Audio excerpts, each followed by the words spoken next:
Let's talk about this and bring in Peter Mathews. He's a professor of political science at Cypress College, that's in the U.S. state of California, joining us from Los Angeles. Thanks for joining us on Aljazeera. So with Trump's victories on Tuesday night over in the U.S., does this mean that the moment of truth is nearing for the Republican Party?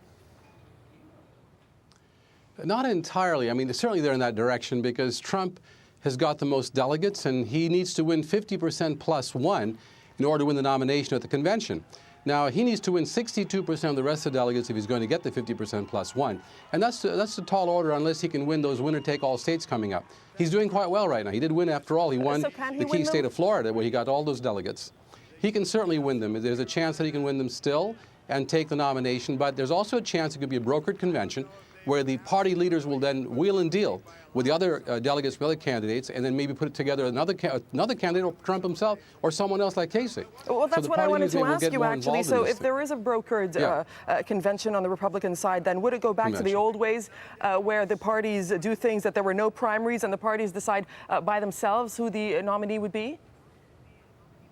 Yes, it would, and it would be the internal leadership that would decide that primarily, and the wheeling and dealing will turn off a lot of Republican voters, especially Trump supporters, who are people from the outside. Trump brought in a whole lot of new people from the outside, angry voters, dissatisfied with the system, anti-establishment, saying they didn't have the job, their jobs had gone overseas.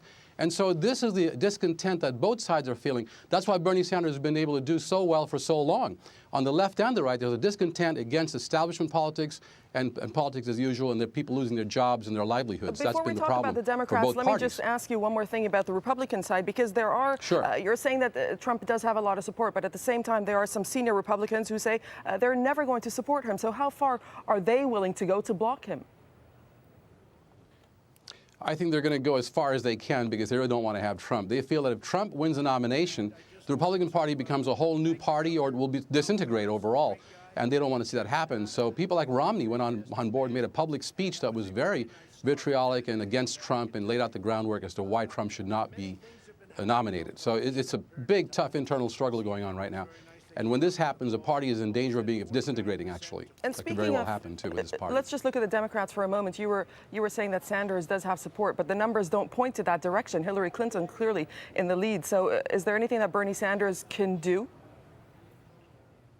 Well, here's the difference in the two sides. The rest of the Republican primaries, many of them are winner-take-all.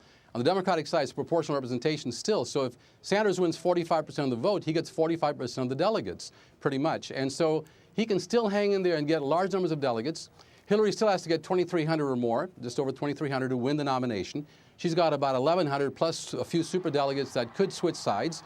It's still up in the air. Depends what happens with Hillary also in terms of the FBI investigation of the email situation and what happens with the possible indictment. I think that's up in the air still. And I think so far Hillary looks very strong. She's winning a lot of states, 4 out of 5 this time around. That was very convincing and very important that she did that.